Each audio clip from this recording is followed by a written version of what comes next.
अस्सलामुअलैकुम, आप देख रहे हैं समा। मैं हूं फवाद ज़ैदी और मैं हूं सबा शेख। बुलेटिन का बाकायदा आगाज करेंगे। न जाने क्या हो गया है, पहले कौमी असम्बली और अब बलूचिस्तान असम्बली। बजट इजलास पर अपोजिशन अरकान ने ऐवान के बाहर अखाड़ा सजा लिया। अपोजिशन का ऐवान के असम्बली के बाहर एहतजाज, कहते हैं हुकूमत को बजट पेश करने नहीं देंगे। वज़ीर आला बलूचिस्तान असम्बली पहुंचे तो अपोजिशन अरकान ने बोतलों और जूतों से हमला कर दिया। जाम कमाल को पुलिस हिसार में असम्बली पहुंचाया गया। अपोजिशन अरकान का पथराव असम्बली हॉल के ऐसे में शीशे भी टूट गए। बख्तरबंद गाड़ी भी बलूचिस्तान असम्बली के गेट से टकरा दी गई। कौमी असम्बली के बाद बलूचिस्तान असम्बली भी अखाड़ा बन चुकी है। बलूचिस्तान असम्बली का बजट इजलास आज होना है। अपोजिशन का ऐवान के बाहर एहतजाज भी ऐसे में जारी है। वज़ीर आला बलूचिस्तान पर बोतल और जूतों से हमला भी किया गया। जाम कमाल को पुलिस हिसार में असम्बली हॉल पहुंचा दिया गया। समग्र नुमाइंदे मुजीबुल्लाह हमारे साथ मौजूद हैं, उनसे ताज़ा तरीन सूरत हाल जानते हैं। मुजीबुल्लाह, अब क्या सूरत हाल है? वज़ीर आला तो असम्बली में पहुंच चुके हैं, वज़रा भी असम्बली में पहुंच चुके हैं। अपोजिशन अरकान का गुस्सा ठंडा हुआ या नहीं? सूरत हाल अभी कशीदा ही है।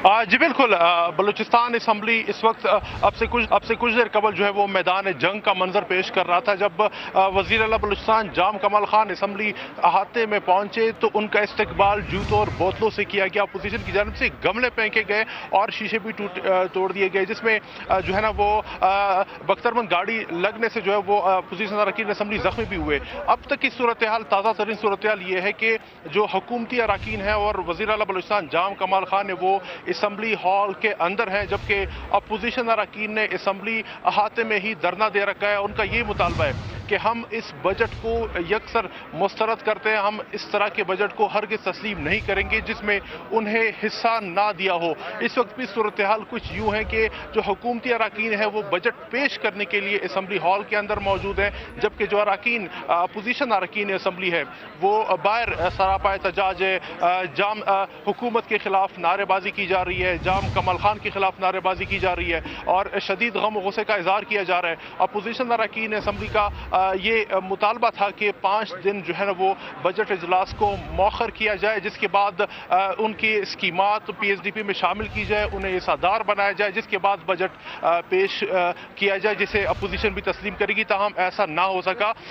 ऐसा ना होने के बायस जो है वो अपोजिशन की जानिब से और हुकूमत की जानिब से जो है वो एक तनाव की सूरत हाल पैदा हो गई है। फोर्सेज आए, जो सिक्योरिटी एहलकार है उन्होंने असम्बली अहाते में जो है ना वो अपना पड़ाव किया, घेराव किया। तमाम तर जितने भी गेट थे उस पर सिक्योरिटी की भारी नफरी तैनात की गई थी। नतीजा ये निकला कि अपोजिशन अरकान भी जख्मी हुए और वज़ीर आला जाम कमाल खान का भी इस्तकबाल जूतों और बोतलों से किया गया। और अब इस वक्त भी सूरत हाल ये है कि हुकूमती अरकान तो बजट पेश करने के लिए असम्बली हॉल में मौजूद है, जबकि अपोजिशन इस वक्त बाहर सरापा एहतजाज है। बिल्कुल, इस वक्त अपोजिशन सरापा एहतजाज है। इंतहाई अजीब सी सूरत हाल है। पहले कौमी असम्बली और अब बलूचिस्तान असम्बली। बजट इजलास पर अपोजिशन अरकान ने ऐवान के बाहर अखाड़ा सजा लिया। इस पर मजीद बात करते हैं, हमें ज्वाइन किया है ब्यूरो चीफ कोयटा जलाल नूरजई साहब ने। सर, ये बताएं कि ओवरऑल जो सूरत हाल है ये क्या हो रहा है? एहतजाज रिकॉर्ड कराने का ये कौन सा तरीका है? देखिए, ये जो कुछ आज असम्बली के हाथे के अंदर हुआ है या असम्बली के बाहर हुआ है, यकीनन ये दुरुस्त तर्ज अमल नहीं है अपोजिशन की जानिब से। मैंने जैसे पहले भी कहा कि गुज़िश्ता रोज यानी 17 जून को भी बलूचिस्तान के मुख्तलिफ अजला में अपोजिशन जमातों की जानिब से वो मुजाहरे किए गए थे।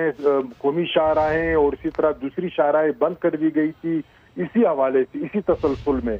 और फिर ये गुज़िश्ता 4-5 रोज से ये असम्बली के बाहर कनाते लगा के एहतजाज और धरने पर बैठे हुए हैं। हुकूमत की जानिब से इस पूरे दौरानिए में जैसे उन्होंने सरकारी मुलाजमीन की तंजीमों से बातचीत की, फिर उनके साथ मुश्तरका प्रेस कॉन्फ्रेंस की कि आपके मुतालबात तस्लीम कर लिए गए और बजट में मुलाजमीन की तनख्वाहों में इजाफा या जो दूसरी उनके मुतालबात थे वो तस्लीम कर लिए गए और रखे गए हैं।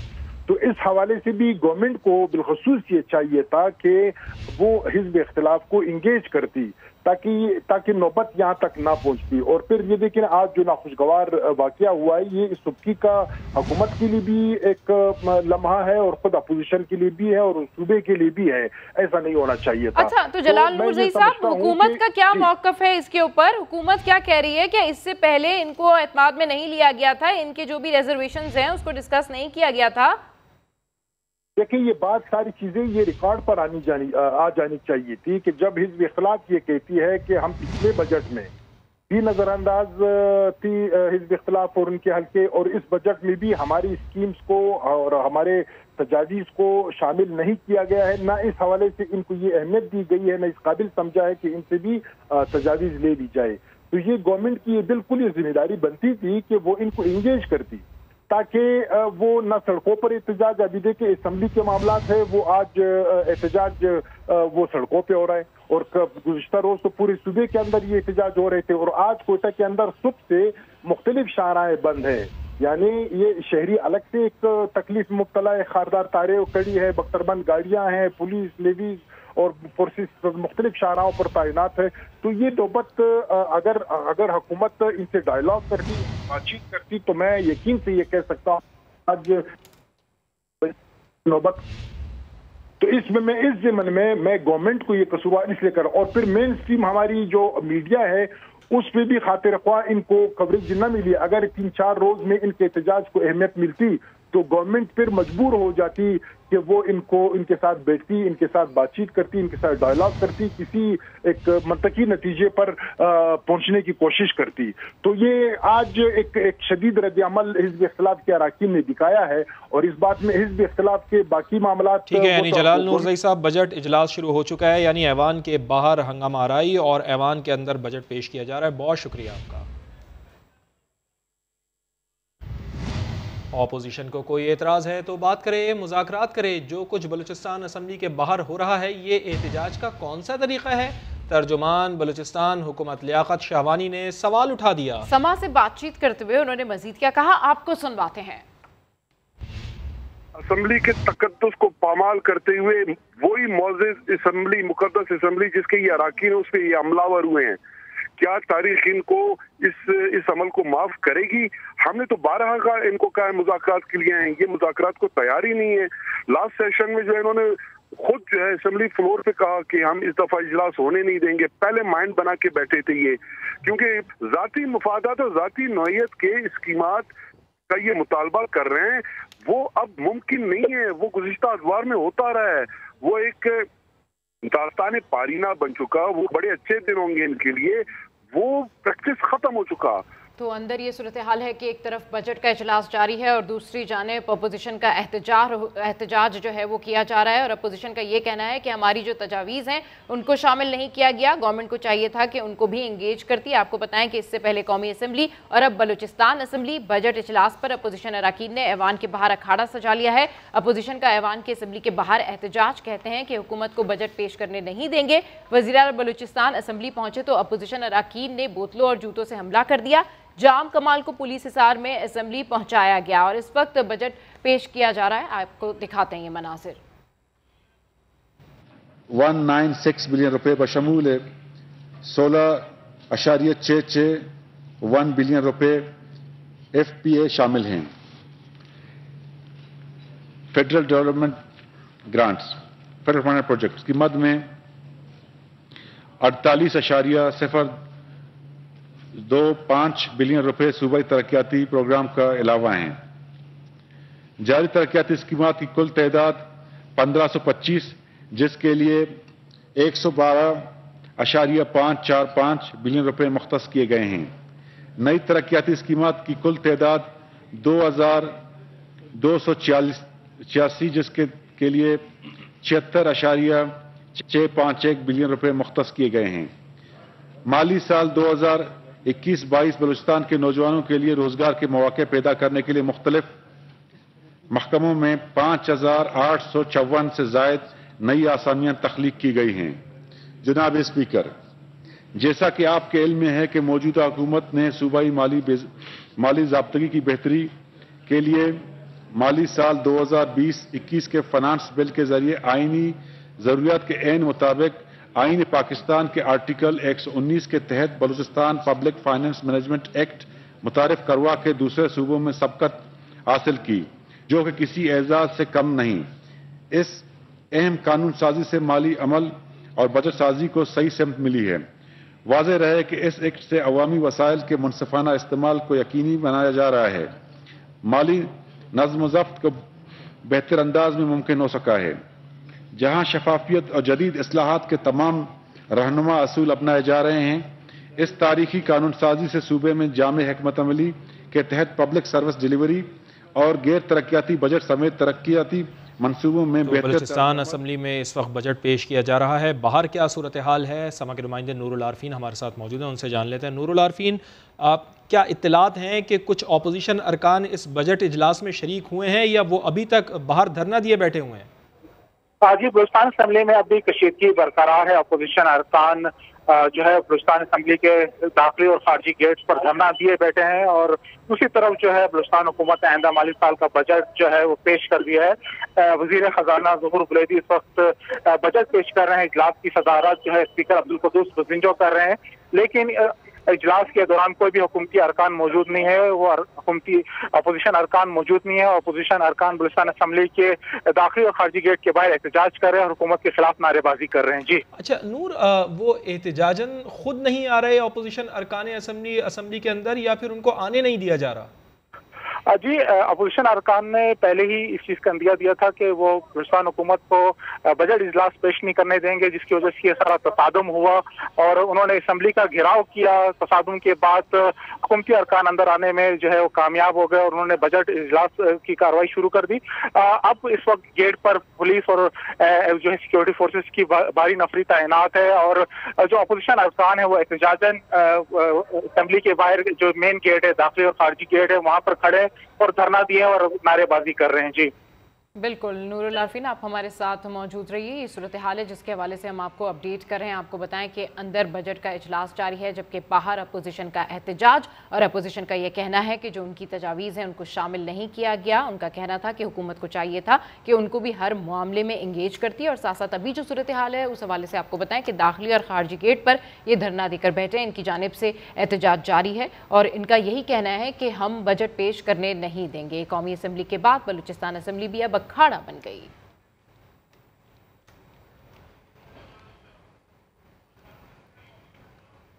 मुश्तइल होने का इतराफ़ भी, हमले से इनकार भी। BNP के MP अख्तर लांगो से समा ने बार बार पूछा मुतालबात अपनी जगह मगर क्या वज़ीर आला पर हमला दुरुस्त तरीक़ा है? जवाब में कहने लगे ऑपोजिशन के अरकान असम्बली का भी कोई इस्तेहकाक होता है। बख्तरबंद गाड़ियां चढ़ा दी गई, काफ़ी अरकान जख्मी हुए। पुलिस वाले जाम कमाल को दीवार तोड़कर लाए मगर हमला हमने नहीं किया।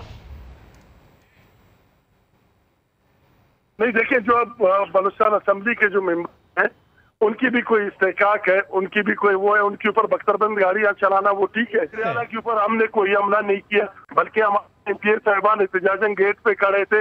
इन्होंने जो है वहाँ पे बख्तरबंद गाड़ी उनके ऊपर चढ़ा दिया। हमारे MP वाहिद सिद्दीकी, उनका हाथ टूट गया है और आज बाबू रहीम मेंगल साहब है, उनका पैर टूटा हुआ है और वो खातून हमारी MP शकीला नवीद देवार साहिबा, उनके पैर जख्मी हुए हैं उसमें और इन साथ ही जख्मी हुए बेहोश हुए। उसके बाद जो है वर्कर हमारे यहाँ हुए और उसके बाद जान पिछले गली से उन्होंने पता नहीं जंगले तोड़ के उनको अंदर लगे, दीवार तोड़ के अंदर लेकर आए उनको।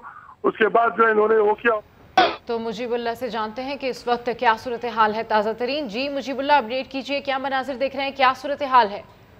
जी बिल्कुल, हालात कशीदा नजर आ रहे हैं और जो अपोजिशन अरकान असम्बली है वो कुछ अरकान असम्बली तो असम्बली अहाते के अंदर मौजूद है, जबकि दीगर अरकान असम्बली जो है वो असम्बली के बाहर जहाँ पर कैंप लगा हुआ है अपोजिशन की जानिब से, वहाँ पर सरापा एहतजाज और एहतजाजी धरना बदस्तूर दे रखा है। अपोजिशन अरकान जो है वो इजलास के अंदर नहीं गए, वो एहतजाज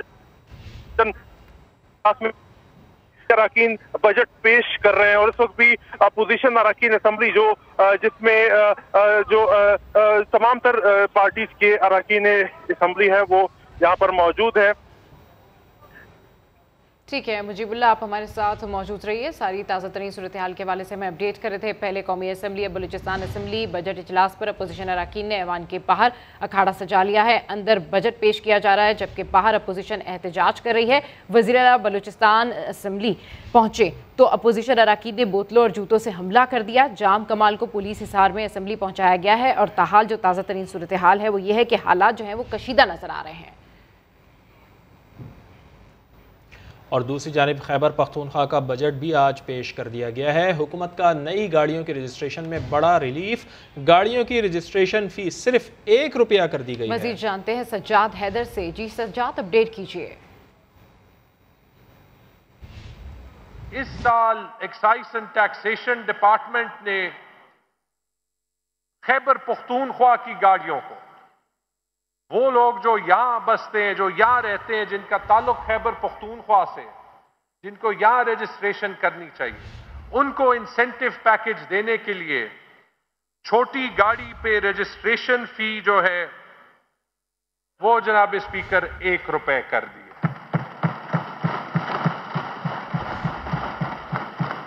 और बड़ी गाड़ी पे जो इस्लामाबाद में और बाकी पाकिस्तान में 4% होती है, हमने 1% कर दी है। बजट और सियासत से जुड़ी मजीद खबरें भी शामिल करेंगे, लेकिन इस वक्त बात कर लेते हैं कराची के बदलते हुए मौसम की। शहर क़ाइद में कहीं बारिश है, कहीं हवाएं हैं, कहीं हब्स है तो कहीं धूप। एक शहर है और उसके कई रूप दिखाई दे रहे हैं। सुपर हाईवे, गुलशन हमीद, गडाप, मलीर और अतराफ में तेज़ हवाओं के साथ बारिश। बाकी शहर वाले अब्र रहमत के मुंतज़र हैं। तो गुलशन हदीद में भी बारिश हुई है, गडाप में भी बारिश हुई है, मलीर और अतराफ में तेज़ हवाओं के साथ बारिश हुई है। लेकिन अगर हम शहर के जो मेन सिटी एरिया है उसकी बात करें तो यहाँ पर बारिश अभी नहीं हुई है, चूँकि यहाँ के जो शहरी हैं वो अब्र रहमत के मुंतज़र हैं। समग्र नुमाइंदा जमजम सईद हमारे साथ मौजूद हैं। जमजम, क्या सूरत हाल है? बारिश की तवक्को है, बारिश का इम्कान जाहिर किया जा रहा है, और जिन इलाकों में बारिश हुई है वहाँ पर कितनी बारिश हुई है? मौसम तो यकीनन सुहाना होगा और कुछ गर्मी की शिद्दत में कमी आई है इससे? जी देखिए, शहर क़ाइद में 2 दिन से गर्मी और हब्स बरकरार थी। अचानक शाम होते ही शहर में काले बादलों का डेरा दिखने में आया।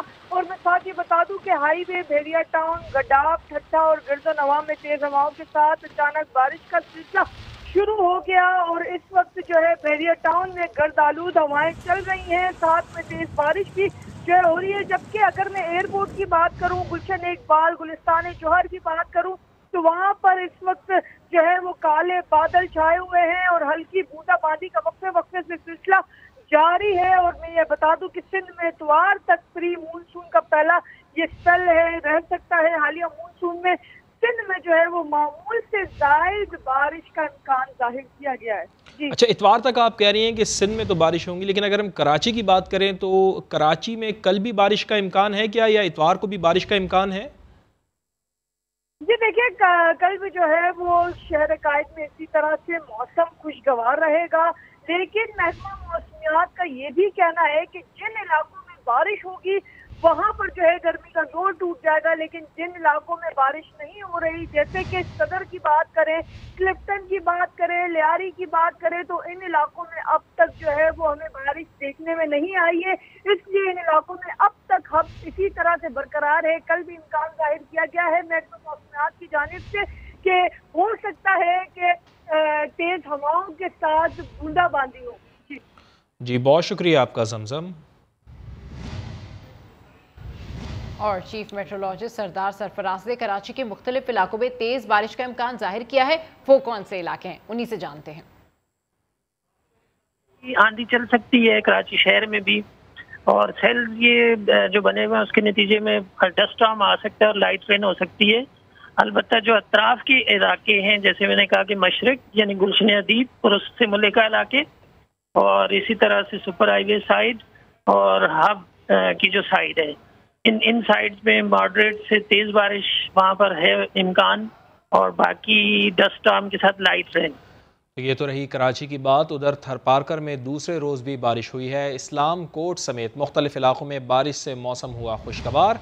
थर वालों के चेहरे भी खिल उठे हैं। तो मुसलसल दूसरे रोज़ हम ये देख रहे हैं कि थर के मुख्तलिफ इलाकों में बारिश हुई है। इस्लाम कोट का इलाका है और इसके साथ साथ मुख्तलिफ इलाके जहाँ पर बारिश हुई है वहाँ पर लोगों के चेहरे खिल उठे हैं, मौसम खुशगवार हुआ है। और थर वालों के लिए ये बहुत अच्छी खबर है, चूँकि बारिशें यहाँ पर बहुत कम होती हैं और थर में ये मुसलसल दूसरा रोज़ है कि बारिश का सिलसिला जारी है। आगे बढ़ते हुए आपको बताएं कि बिलावल भुट्टो ने कौमी असम्बली में हंगामा आराई का मलबा हुकूमत पर गिरा दिया। कहा कि वजीर मवासलात डेस्क पर छलांगे लगा रहे थे। वजीर इंसानी हुकूक की वीडियो भी वायरल हुई। उन्होंने स्पीकर पर जानबदारी का इल्ज़ाम भी लगाया। कहा यह दिन किसी को भूलने नहीं देंगे, आपको इसकी सियासी कीमत चुकाना पड़ेगी। वाज़ेह अंदाज में बता दिया कि पार्लियामेंट की तौहीन किसी सूरत बर्दाश्त नहीं करेंगे। जनाब स्पीकर, आपका नया पाकिस्तान मुबारक हो। खबरदार आप में से किसी ने इस नाजायज, नालायक, नाअहल तरीन हुकूमत के लिए रियासत मदीना का लफ्ज इस्तेमाल किया। फाजिल मेंबर मुल्तान जो असॉल्ट की कोशिश की गई लीडर ऑफ द ऑपोजिशन, उसको तो लीड कर रहा था। उस डेस्क पे जहां वजीर आजम को खिताब करना है, उसी डेस्क पे कम्युनिकेशन वजीर छलांगे मार रहे हैं। ह्यूमन राइट्स मिनिस्टर का वायरल वीडियोस पूरे पाकिस्तान में चल रहा है। जो वो दिन सब कुछ हुआ पार्लियामान के फ्लो पे तारीख में सबसे बदतरीन दिन था। हम आपको इस दिन नहीं भूलने देंगे, आपको इसका सियासी प्राइस पे करना पड़ेगा। आपने अपना रोल नहीं अदा किया उस कुर्सी पे, उस ओहदा पे जिस पे आप बैठे हो। इस तरीके से उसकी तौहीन की कोई जमहूरी पसंद पार्लियामान का मेंबर उसको बर्दाश्त नहीं कर सकता। चीफ मिनिस्टर सिंध, अगर वो सिंध का बात नहीं करेगा तो क्या वो जापान और जर्मनी का बात करे? जब भी वो बात करता है सिंध का, सिंध का, सिंध का, सीएम सिंध एहतजाज नहीं करेगा तो कौन एहतजाज करेगा? डोनाल्ड ट्रंप एहतजाज करेगा जनाब स्पीकर? बिलावल भुट्टो ने दावा किया है कि 4% ग्रोथ का दावा झूठा है। विफाकी वजीर तवानाई हम्माद अजहर ने बिलावल भुट्टो के इल्जामात और दावों को मुस्तरद कर दिया। कहा जिन्होंने काम नहीं किया वो नसीहत कर रहे हैं। करप्शन से तरक्की होती तो सिंध कैलिफोर्निया बन चुका होता। दोनों रहनुमाओं की लफ्जी गोलाबारी आपको भी दिखाते हैं। अगर इस बजट में रिलीफ है तो अमीरों के लिए रिलीफ होगा, आम आदमी के लिए तकलीफ है। एक नाबालिग सा लेक्चर मिला जिन्होंने जिंदगी में कभी कोई काम नहीं किया, जो दिन रात मेहनत करता है, उनको पता है कि 4% ग्रोथ झूठ है। इनके 5 साल में कोई एक भी ऐसा साल नहीं था जिसमें ये 4% इकोनॉमिक ग्रोथ हासिल कर सके। हमने इनकलाबी बेनजीर इनकम सपोर्ट प्रोग्राम लेकर आए थे। क्या ये वही प्रोग्राम नहीं जिसके अंदर फरजाना राजा आपकी चेयरपर्सन BISP 150 करोड़ रुपए की मफरूर है? 1 trillion rupees for the people of Karachi. आपके सामने कोई ट्रिलियन रुपीस है इस बजट में? अगर कोई देखना चाहता है कि करप्शन से क्या तबाही फिरती है पूरी दुनिया में, तो जाओ आज जाके सिंध का हाल देखो। वो तो काबिल ही नहीं है अपने मुंह दिखाने अपने कॉन्स्टिट्यूएंसीज में। हमारे हलके में कुत्ते काटने की कोई बीमारी नहीं फैली हुई। इख्तलाफ करें, आप हमारी सुने, हम आपकी सुनेंगे, ये सब कहकर अपोजिशन लीडर शहबाज शरीफ और बिलावल भुट्टो घंटों तकरीर करते रहे। विफाकी वजीर हम्माद अजहर जवाब देने आए तो दोनों ऐवान से चलते बने। यहाँ पर बात करेंगे, हमारी बात सुनी जाएगी। ट्रेजरी बेंचेस पे बैठे उनकी भी बात सुनेंगे। हमारी सुने, अपनी कहें, इख्तिलाफ करें, बर्दाश्त करें, ये है जमहूरियत। कि हमारा ये फैसला था ऑपोजिशन का, यहाँ पर बात करेंगे, हमारी बात सुनी जाएगी, तो हम ट्रेजरी बेंचेस पे बैठे उनकी भी बात सुनेंगे, उनकी भी बात सुनेंगे, उनकी भी बात सुनेंगे। मैं चैलेंज करता हूँ अपोजिशन लीडर को और बिलावल भुट्टो को कि अगर जुर्रत है तो मेरी तकरीर सुन के जाओ, अगर बुज़दिल नहीं हो तो बैठो अपनी जगह पे और मेरी तकरीर सुन के जाओ। अगर सच सुनने की हिम्मत है तो मेरी तकरीर सुन के जाओ। उनकी भी बात सुनेंगे, उनकी भी बात सुनेंगे। कि अगर जुर्रत है तो मेरी तकरीर सुन के जाओ। हिज़्ब इख्तिलाफ के लीडर शहबाज शरीफ ने घंटों खिताब किया। इस तरह के इशारे ना करें। और हुकूमत ने चुपचाप सुना। और तो और पीपी चेयरमैन बिलावल भुट्टो भी लंबी चौड़ी तकरीर कर गए। आपको सुनना पड़ेगा, इनको जैसे भी जवाब देना चाहिए उनका हक है वो जवाब दे। मगर जब तवानाई के वजीर हम्माद अजहर तकरीर के लिए खड़े हुए और मैं चैलेंज करता हूँ अपोजिशन को कि यहाँ बैठ के आज मेरी तकरीर सुने। सच सुनने की हिम्मत है तो मेरी तकरीर सुन के जाओ। इख्तिलाफ बर्दाश्त और उसका चैलेंज जमहूरियत समेत ऐवान से गायब हो गए। शहबाज शरीफ और बिलावल भुट्टो की खाली नशिस्तें मुंह चिढ़ा रही थीं। ये क्या, हुकूमत को सुबह शाम पार्लियामान में बुलाने वाले, ऐवान का तकद्दुस समझाने वाले, अपनी सियासत के लिए पार्लियामान से चलते बने। सुन के जाओ आप, और वो चले गए और वो बेटा हुआ। वफाकी वज़ीर दाखिला शेख रशीद अहमद कहते हैं कि 3 रोज़ जो ऐवान में हुआ जमहूरियत के लिए अच्छा न था। अपोजिशन वैसे ही कमज़ोर है। अब उम्मीद है कि कौमी असम्बली की कार्रवाई मामूल पर चलेगी। उनका कहना था कि इमरान खान भरपूर अंदाज में 5 साल मुकम्मल करेंगे।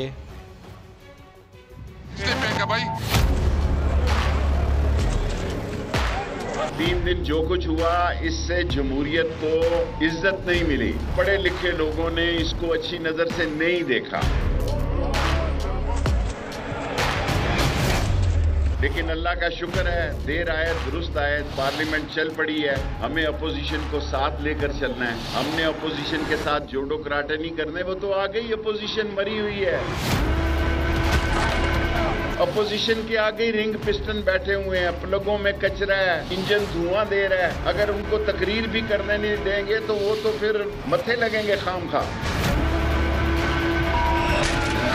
मीडिया जो है उनके लिए खुला है, असेंबली उसके लिए खुली है, उनको तकरीर का मौका देना चाहिए, क्योंकि ये तो दिसंबर में हुकूमत के खात्मे का ऐलान करते थे। इंशाल्लाह इनको दिसंबर नसीब नहीं हो सकेगा। इंशाल्लाह ताला इमरान खान ठोक के 5 साल जो है ना, तुम के 5 साल पूरे लगाएगा। मुशीर पार्लिमानी उमूर बाबर आवान कहते हैं, सबने देखा पार्लियामेंट में स्पीकर और डिप्टी स्पीकर का बायकॉट किसने किया। पहली अपोजिशन है जिसने पार्लिमानी कमेटी का बायकॉट किया। ओवरसीज पाकिस्तानी पैसा भेजते हैं, उनको वोट का हक देना चाहिए। धांधली के जरिए इलेक्शन जीतने के ख्वाहिशमंद इलेक्ट्रॉनिक वोटिंग मशीन से खौफजदा हैं। इस्लामाबाद से रिपोर्ट कर रहे हैं अब्बास शब्बीर। पार्लिमान के माहौल और अपोजिशन के रवैये पर वजीर मुमलिकत इतलात व नशरियात फरूख हबीब और मुशीर पार्लिमानी उमूर डॉक्टर बाबर आवान की दबंग प्रेस कॉन्फ्रेंस। बाबर आवान ने कहा, इंतखाबी इस्लाहात और बैरून मुल्क पाकिस्तानियों को वोट का हक देने से मुताल्लिक सुप्रीम कोर्ट के 4 फैसले मौजूद, हुकूमत ने इन्हीं पर अमल किया। हिज़्ब इख्तिलाफ की बॉयकॉट पॉलिसी पर कड़ी तनकीद, अपोजिशन लीडर को राह रास्त पर आने का मशवरा भी दे डाला। जितनी भी लेजिस्लेशन हुई है 2 दिनों में, वो आइन के मुताबिक है। शहबाज शरीफ साहब ने अपनी तकरीर में कहा कि वो घुटने पकड़ने के लिए तैयार हैं। आप सीधा रास्ता पकड़ें, क्यों मुख्तलिफ जगह ऐसी जगहों पे आप जाते हैं जहां आपको घुटने पकड़ने पड़े। इलेक्टेड प्राइम मिनिस्टर है, उनको रुखसत करने का काम छोड़ दें, वो कहीं नहीं जा रहे। वजीर मुमलिकत फरूख हबीब ने इलेक्ट्रॉनिक वोटिंग मशीन की मुखालफत पर अपोजिशन को खूब आड़े हाथों लिया। कोई 2 साल से बिल पड़ा था, कोई 2.5 साल से बिल पड़ा था, लेकिन अपोजिशन की अदम दिलचस्पी है कानून साजी के अंदर। इनकी सिर्फ एक ही कानून के अंदर दिलचस्पी है, वो दिलचस्पी है NRO। वजीर आजम इमरान खान साहब हर इलेक्शन के बाद एक शोर सामने आता है कि जी इंतखाबात में धांधली हो गई, उसका खात्मा चाहते हैं। हुकूमती रहनुमाओं का कहना था, मिसाक जमहूरियत में नून लीग और पीपल्स पार्टी ने सेनेट के इलेक्शन ओपन बैलेट से कराने पर इत्तेफाक तो किया, लेकिन 10 साल में भी अमल नहीं किया। अपोजिशन लीडर शहबाज शरीफ ने हुकूमत की इंतखाबी इस्लाहात को आइन से मुतसादिम करार दे दिया। चीफ इलेक्शन कमिश्नर को खत में लिखा, इलेक्शन कमीशन सियासी जमातों से मुशावरत करे, मुत्तफिका प्लान पार्लियामेंट में पेश किया जा सकता है। इस्लामाबाद से उस्मान खान की रिपोर्ट। शफाफ इंतखाबात के लिए इंतखाबी इस्लाहात जरूरी हैं। अपोजिशन ने भी इस्लाहात के लिए इलेक्शन कमीशन का दरवाजा खटखटा दिया। शहबाज शरीफ का chief election commissioner Sikandar Sultan Raja को खत लिखा, हुकूमत की इंतखाबी इस्लाहात आइन से मुतसादिम हैं। चीफ इलेक्शन कमिश्नर को लिखा कि इलेक्शन कमीशन ने खुद भी हालिया इलेक्शन बिल्स पर तशवीश का इजहार किया। इलेक्शन कमीशन सियासी जमातों से मशावरत करे, इत्तेफाकी राय पर मबनी प्लान बनाकर पार्लियामेंट में मंजूरी के लिए पेश किया जा सकता है।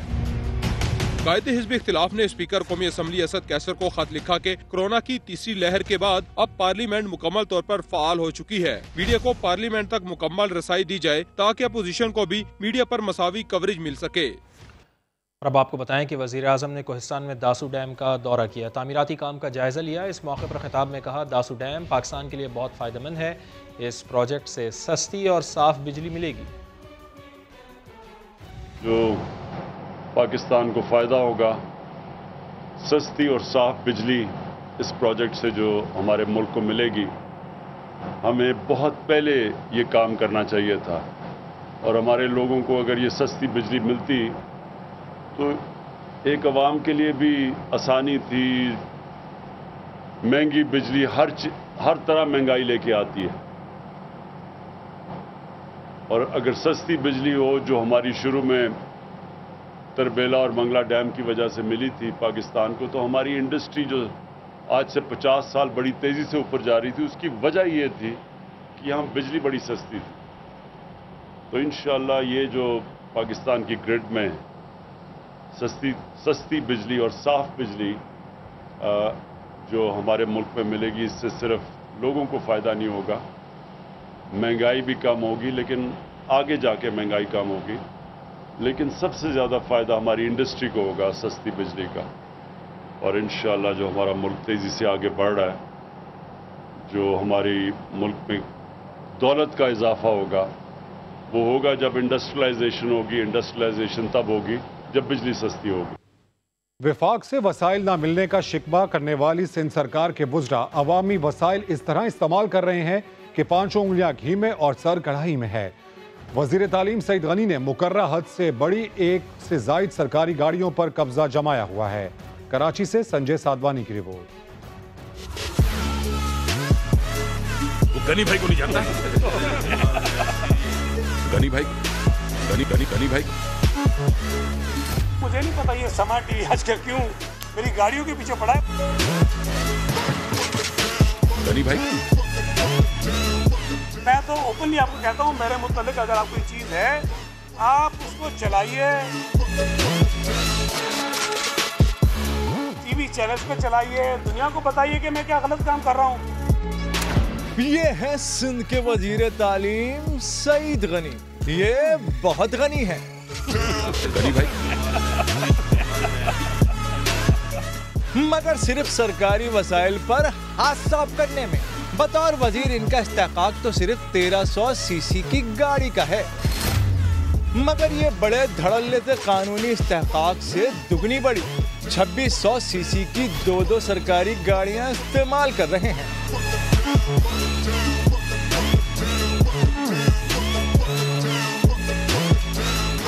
जिनमें से एक गाड़ी इस महकमा बल्दियात की है, जिसका कलमदान सईद गनी से अगस्त 2019 में ही ले लिया गया था।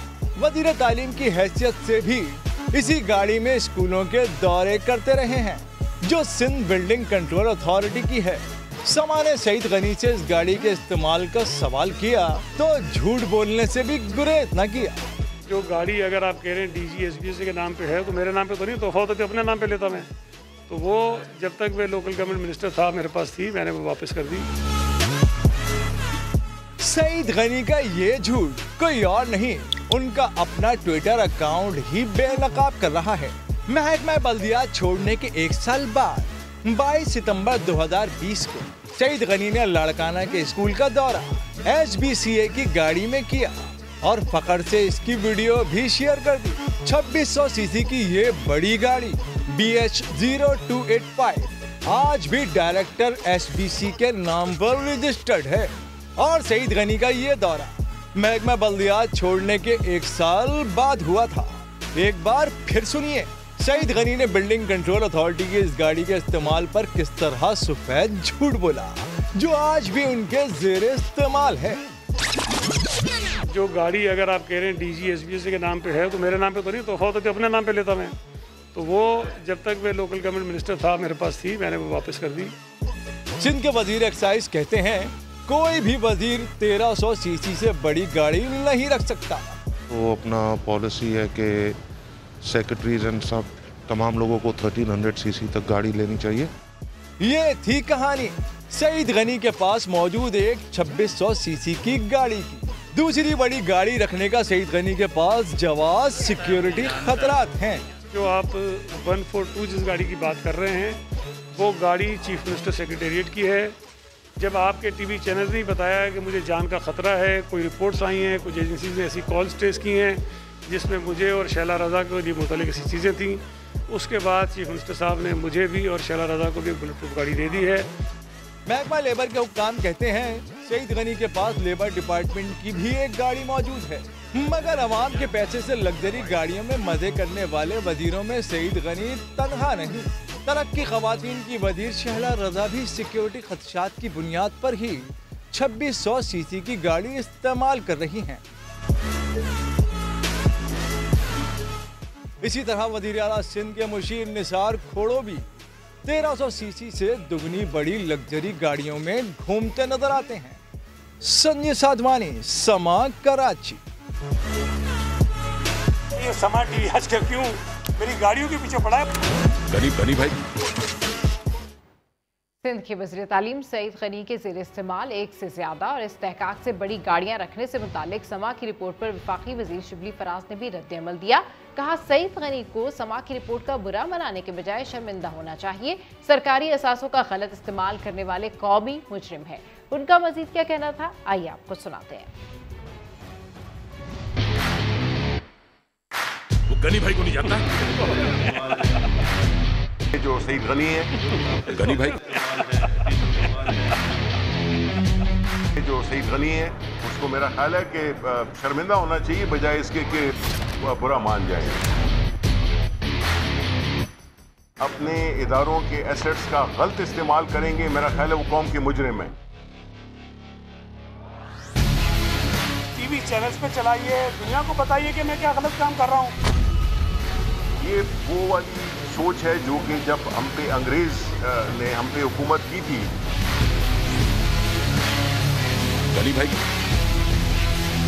ये वो सोच है जो कि अभी तक कुछ लोग लेके चल रहे हैं। टीवी चैनल्स पे चलाइए। मैंने अपनी मिनिस्ट्री में ये काम शुरू किया है। मिनिस्टर के पास एक गाड़ी है, सेक्रेटरी साहब के पास एक गाड़ी। ये नहीं है कि मुख्तलिफ 10-10 गाड़ियां रखी हुई हैं। गनी भाई, बड़ी मेहरबानी आपकी। MQM पाकिस्तान के कन्वीनर डॉक्टर खालिद मकबूल सिद्दीकी का कहना है कि कराची वालों को दीवार से लगाया नहीं, दीवार में चुन दिया गया है। प्रेस कॉन्फ्रेंस करते हुए कहा कि कराची में अयूब खान के दौर से अब तक तजावुज़ात होती रही हैं। चीफ जस्टिस से अपील है कि तजावुज़ात ऑपरेशन से धोखा देने वालों को नहीं, खाने वालों को नुकसान हो रहा है। मजीद कहा कि मरदमशुमारी पर इस बार डंडी नहीं, डंडा मारा गया है। आपके अहकामात से धोखा देने वालों को नुकसान नहीं हो रहा, धोखा खाने वालों को नुकसान। वो लोग जिन्होंने जाली लीज के जरिए, जाली तरीके से, जाली डॉक्यूमेंट देकर गरीब लोगों को धोखा दिया है। यहाँ पर कराची में मुस्तकिल बसने वाले लोगों को ही निशाना बनाया जा रहा है। Karachi water and sewerage board से लेकर कराची से ताल्लुक रखने वाले हर इदारे में 70% से लेकर 90% लोगों का ताल्लुक इस शहर से नहीं है। पीपुल्स पार्टी की हुकूमत आती है, इस तरीके वारदात में और तेजी से इजाफा हो जाता है। कराची में तो अयूब खान साहब के दौर से अब तक बड़े मुनज़्ज़म अंदाज में भी तजावुज़ात एक ख़ास जहन और मनसूबाबंदी के तहत होती रही हैं। सिंध असम्बली में अपोजिशन के रुकन शहरियार महर ने कहा है कि महकमा बल्दियात सिंध में तनख्वाहें खाने और करप्शन के सिवा कुछ नहीं हो रहा।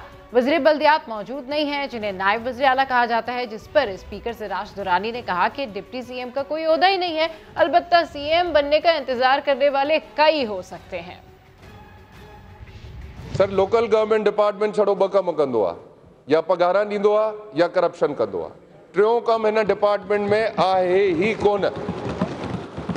मेरी एक हल्के की टाउन कमेटी में सर 118 जूनियर क्लर्क हैं, 2 जूनियर क्लर्क्स का वहां काम है सर। 22 कंप्यूटर ऑपरेटर्स हैं, कंप्यूटर है ही नहीं। नाका मुंशी है सर कोई 27, नाका भी नहीं है। ड्राइवर हैं सर कोई 25-30 ड्राइवर है, और उसपे सर गाड़ियां 2 हैं वहां पे। अब मैं वो जात नहीं बताना चाह रहा सर, जिस कास्ट के लोग आपने वहां स्वीपर भर्ती किए हुए, वो तो खुद सीएम साहब को एहसास होना चाहिए था कि इनको मैंने कैसे वहां स्वीपर भर्ती होने दिया है। वो काम नहीं करते सर। मिनिस्टर साहब है नहीं कहलाने को, तो वो हमारे डिप्टी सीएम कहलाते हैं, और हैं भी मेरे ख्याल से। बट डिप्टी सीएम का तो कोई ओहदा नहीं है सर। वेटिंग तो बहुत लोग करते हैं, वो वेट करते ही रहेंगे, लेकिन अनऑफिशियल ओहदा सर वो पार्टी में सही बात होती है। कराची राशिद मिन्हास रोड पर अलादीन पार्क और पवेलियन एंड क्लब के खिलाफ कार्रवाई चौथे रोज भी जारी है। ताजरों ने ऑपरेशन के खिलाफ अदालत जाने का फैसला कर लिया। खुर्शीद आलम की रिपोर्ट। सुप्रीम कोर्ट का हुक्म। अलादीन शॉपिंग मॉल और पवेलियन एंड क्लब पर भारी मशीनरी की गड़गड़ाहट जारी है। आज 4 रोज हुए, छत गिराई जा रही है, दीवार ढाई जा रही है, सुतून मुनहदिम किया जा रहा है।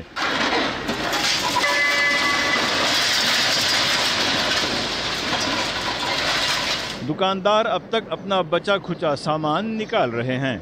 आज दुकानें सारी खाली हो चुकी हैं। आज चौथा रोज़ है ऑपरेशन का और आपके सामने एक्सीवेटर मशीन चल रही है और थोड़ा थोड़ा सामान एंड की दुकानें जो हैं आखिर में वो अपना सामान लेके जा रहे हैं, लेकिन हमारा काम जारी है। पवेलियन एंड क्लब भी बराबर टूट रहा है।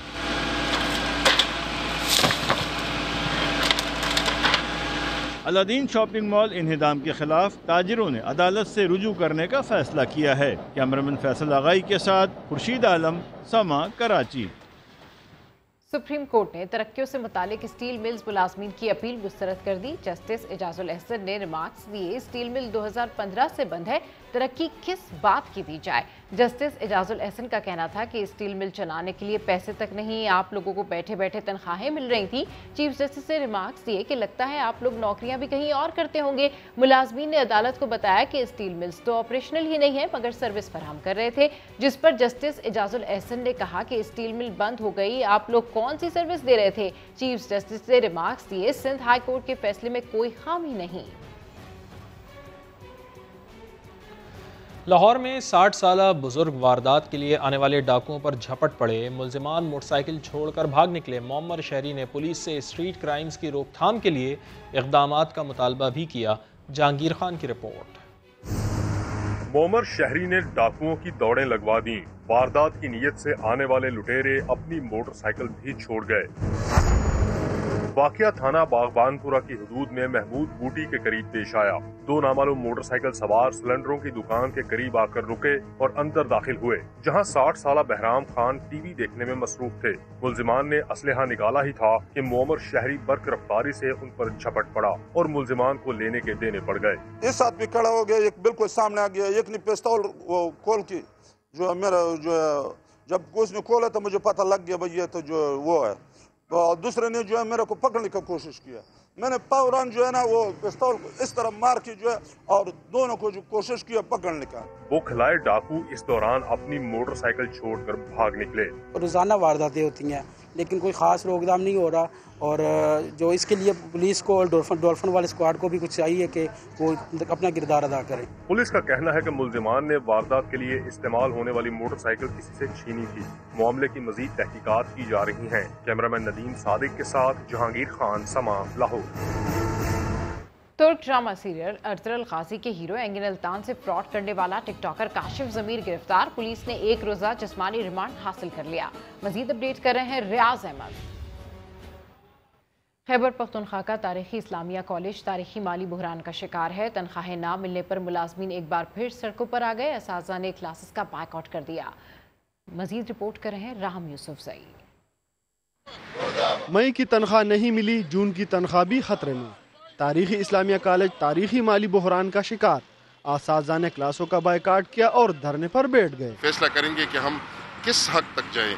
शायद यूनिवर्सिटी बंद हो जाए या हड़ताल की तरफ जाएं, लेकिन सख्त इकदाम होगा इंशाल्लाह। इसमें हुकूमत की यकीन दहानी के बावजूद पिछले माह की तनख्वाह की अदायगी न हो सकी और न ही यूनिवर्सिटी को माली खसारे से निकाला जा सका। माली खसारे की वजह से यूनिवर्सिटी पे काफी अखराजात बढ़ गए हैं और काफी बर्डन हो गया है, काफी बोझ आ गया है और हुकूमत पैसे दे नहीं रही तो हुकूमत यूनिवर्सिटियों के पास पैसे नहीं है तनख्वाह देने के लिए, इसलिए ये मसाइल पैदा हो गए हैं। एहतजाजी असातिज़ा ने तनख्वाहें मिलने तक धरना जारी रखने जबकि पीर से जामिया को ताला लगाने का फैसला कर लिया है। कैमरामैन असद अली के साथ राहम यूसुफजई, समा, पेशावर। हेडलाइंस होंगी ब्रेक के बाद। देखते रहिए समा।